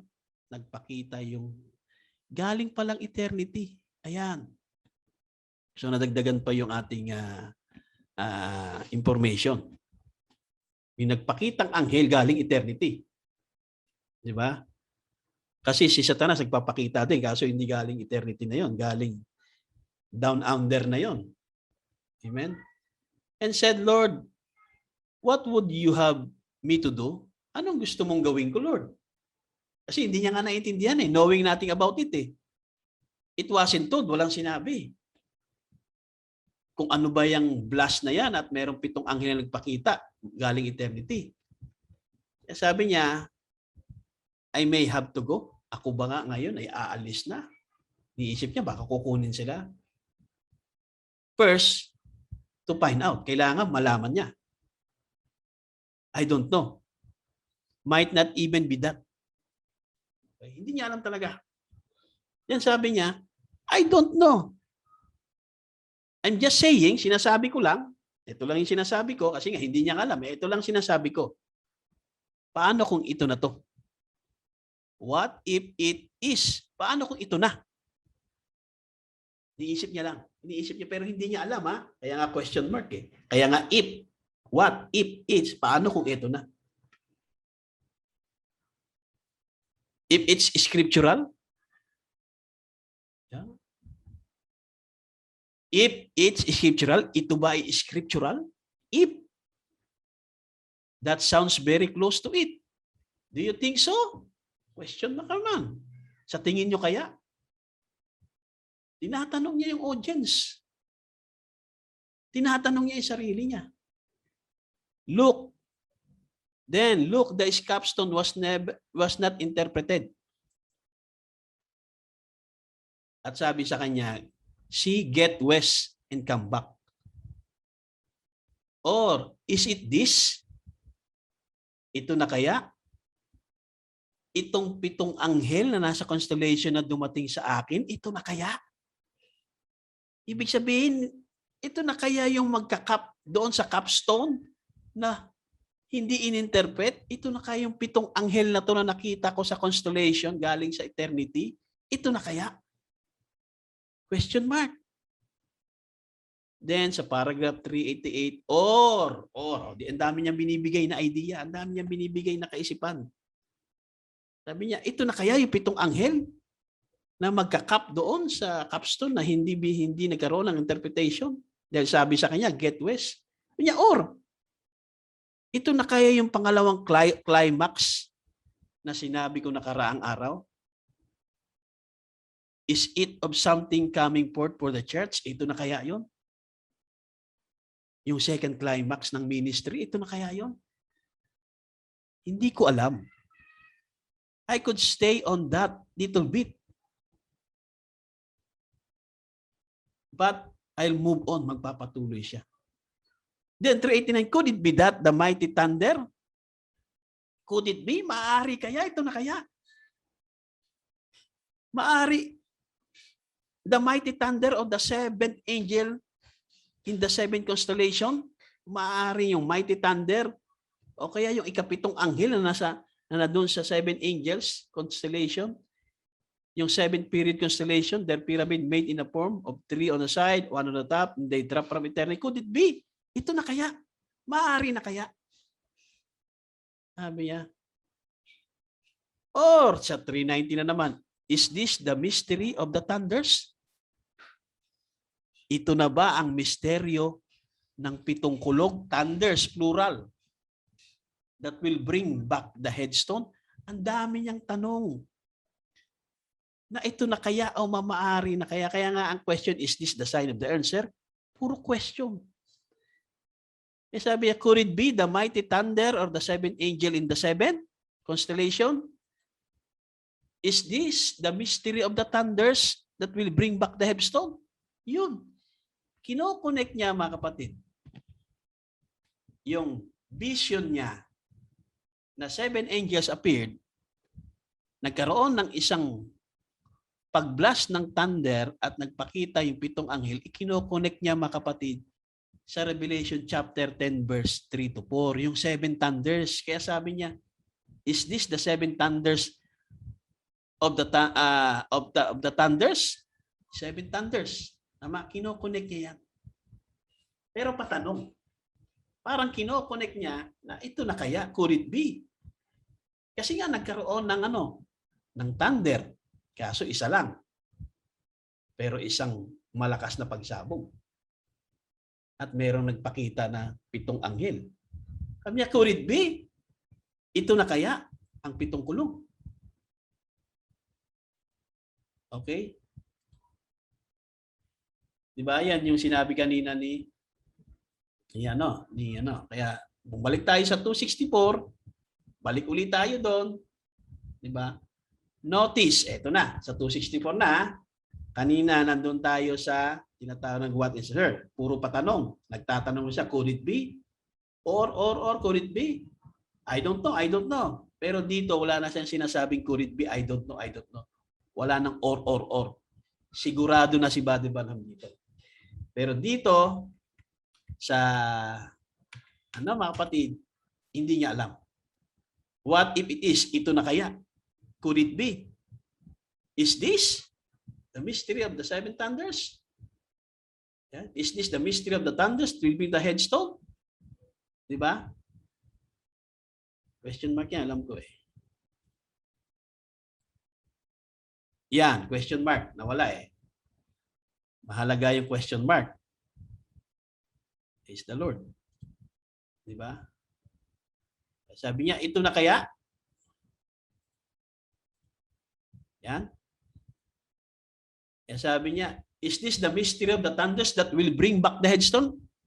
Ito na kaya yung pitong kulog? Ano yun? Ano yung sinasabi niya? Ito na kaya? Di ba? Yung thunder blast. Yan. Kaya sabi ko nga, kinokonekta niya pa, pero patanong. Wala pa siyang conclusion kasi hindi niya nga alam eh. Sakot na yan, kinokonekta niya na kung ito na kaya. Nagtatanong pa siya. Kaya puro question mark ang aabutin niyo niyan pag binasa niyo. Kaya wag ko kayong magko-conclude diyan kasi puro question mark diyan. Okay, saan tayo magko-conclude? Doon na sa seals. Sabi niya, and one revealed today. Diba? Ano na nangyari? Diba? Sabi niya, pinaliwanag niya na, mga kapatid, yung what time it is, sir. Remember that? Alala niyo yun? Binasa na natin yung quote ng 1962. Ito na ngayon yung paliwanag niya. Notice, pansinin, hindi niya sinasabing I don't know, could it be, o ito na kaya. There was only, sure na siya. Diba? Sure na. Merong isa lang. Na isa lang.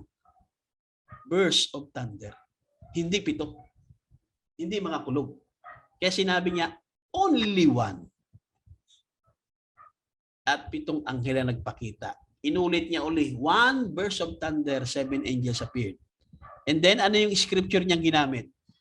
Hindi niya ginamit yung scripture kanina ng Revelation 10:3-4. Pero dito sa quote ng is this the time of share ay gusto niyang i-dovetail pero patanong. Ito na kaya ang 7 kulog? 'Di ba?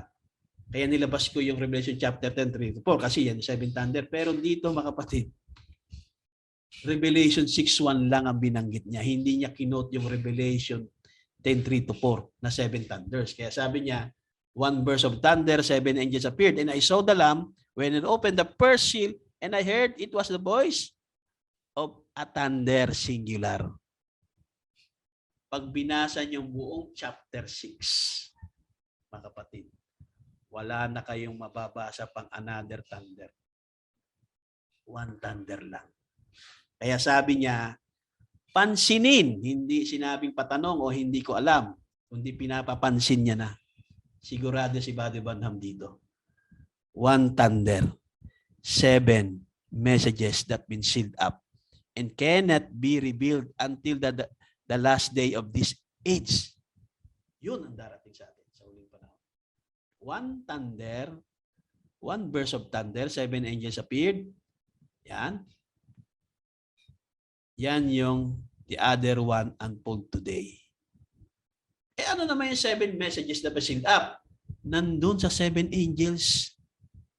Yan. Nandyan yung 7 messages. Ayan yung hawak nila. Oh. Yung ikapito pa nga, nasa kanya yung ikapitong selyo. Eh. So meaning yung the rest, nasa kanila yung tagi-isang selyo. Pero sure tayo, dun sa ikapitong anghel, nasa kanya yung ikapito automatically na. Diba? Kaya 7 angels appeared. Yan yung 7 messages that been sealed up, na dala-dala ng mensahe ng 7 anghel from eternity. Under lang 1 thunder. Ayan yung scripture. Revelation chapter 6, and I saw the Lamb and opened the first seal, and I heard it was the voice of a thunder. And one of the four beasts said, come and see. Revelation 6:1, hindi Revelation 10:3-4. Ito silang anghel, pero hindi 7 kulog ang dala-dala nila. 1 kulog lang, under ng 1 thunder. Kaya inulit-uli. Notice, 1 thunder. Ang linaw na mga kapatid. Kaya ako sasabihin ko sa inyo, kapatid, kung mali itong sinasabi ko, i-require ng Diyos sa akin ang mga dugo nyo. Once sa pinaniwalaan nyo to, sa araw na ito, ituro nyo lang ako sa araw ng paghatol. Dahil i-require ng Diyos sa aking mga kamay ang dugo nyo kapag pinaniwalaan nyo to. At pag tinuro nyo ako, ituturo ko rin si Buddy Branham. Eh, yan ang tinuro ni Buddy Branham eh. Wala akong binago, binasa ko lang yung mga quotes. Diba? Hindi ako nag-explain sa sarili ko. Yan ang tinuro niya. Ano ba yan? Di ba Revelation 6:1 yan? Tapos anong sinod niya sinabi? 1 thunder. 1 thunder yung Revelation chapter 6 verse 1. Pag binasa mo yung Revelation chapter 6 verse 3 na second seal, wala nang thunder. Hanggang 6 seal, wala kang mabasang thunder. Eh lalo sa 7 seal. Di ba? Verse 1. Wala kang mabasa na sinabi si John. Si John wala siyang sinabi. Pero si Buddy ba may sinabi. After ng half hour silence, may sinabi si John. Si Buddy Branham. Pero si John, wala na siyang sinabi. After ng half hour silence. Pero si Buddy Branham meron. Pero dito sa seals mga kapatid, dito sa 7 seal na to, sa paragraph 266-7, yung 7 angels appeared mga kapatid, sila yung may hawak ng 7 messages that he built up. At hindi marireveal yung dalawa nila. Yung dala nila, hindi nila marireveal yan until the last days of days. And there's a voice ng 7 angel. Ang magre-reveal sa atin, mga kapatid, ay ang messenger ng Revelation 10:7. Okay? Kaya yung 7 messages niya, 1 thunder.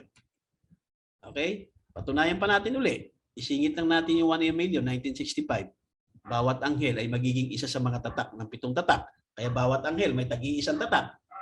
At yung ikapitong anghel, siya may hawak ng ikapito. Napakalinaw. At bawat anghel na darating bawat araw. Diba? May dala silang tag-iisang tatak.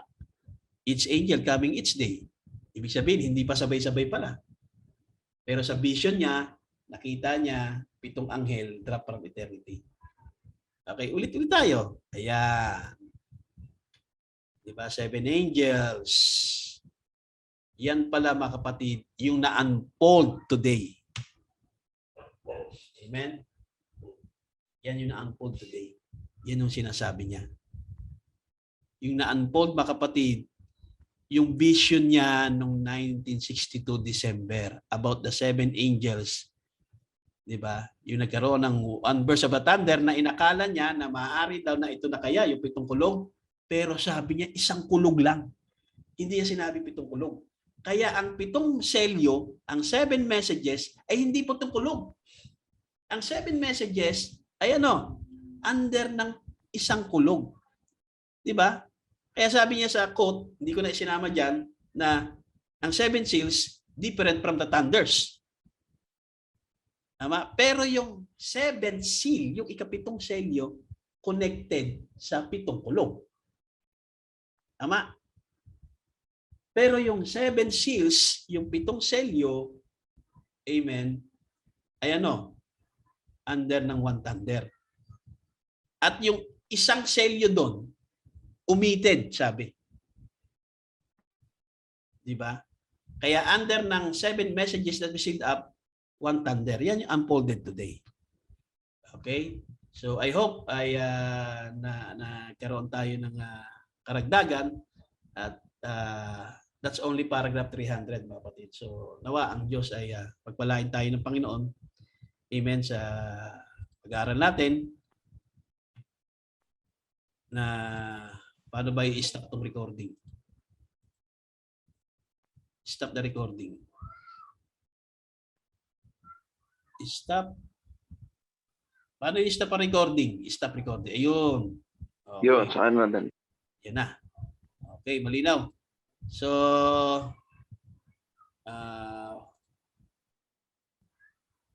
nawala. Yan.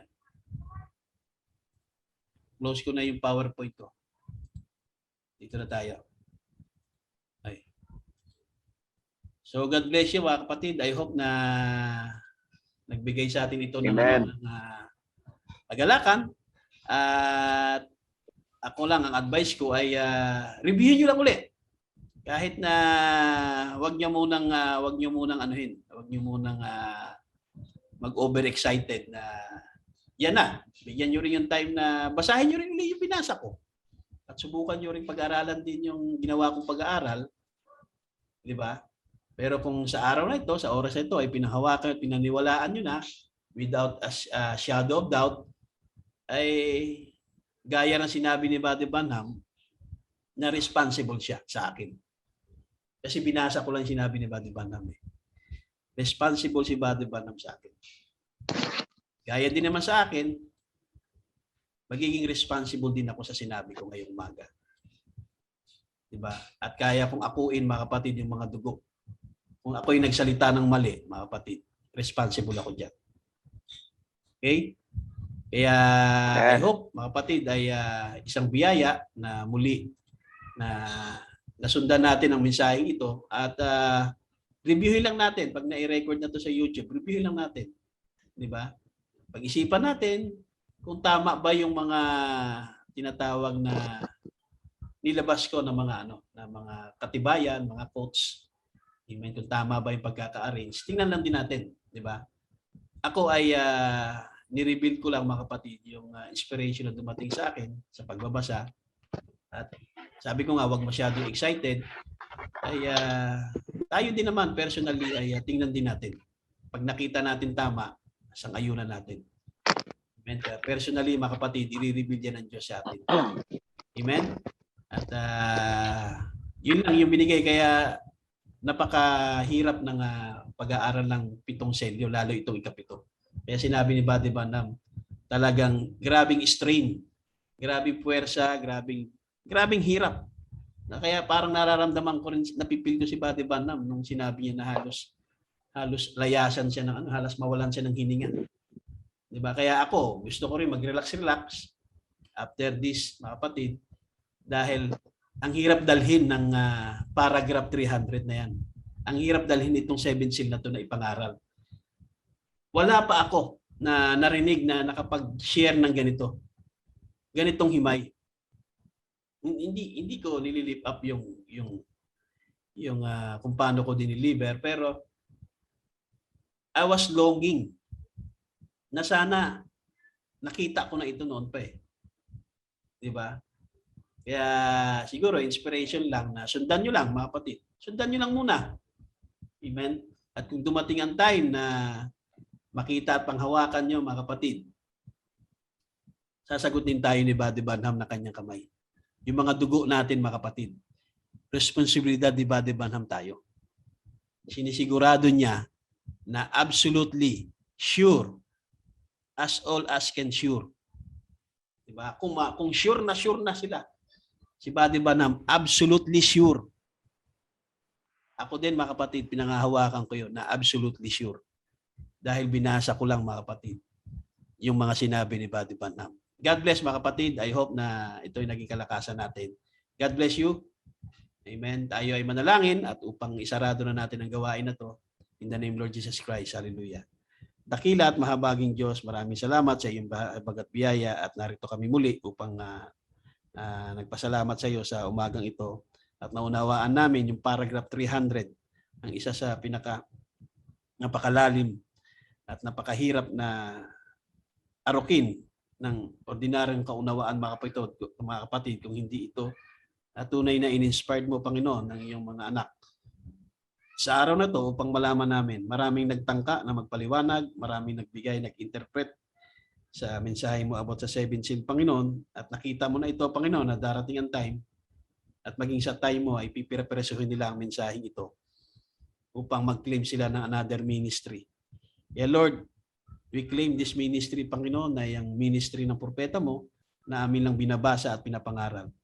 Ang munting ministry na ito ay continuation lang din, Panginoon, sa pamamagitan ng mensaheng ito na aming sinishare kung paano ito diniliver ng propeta. Kaya salamat sa iyo, Lord, sa iyong pagbiyaya, pagpalain mo ang bawat isa na umattend, Lord, sa online fellowship, na kahit na hindi kami physically na nakita-kita at mayroong isang physical na simbahan, ay naging sapat at mabiyaya at napakadakila ang araw na ito sa amin. Kaya salamat sa iyo, Lord. In the name of Lord Jesus Christ we pray. Amen. Amen. God bless you.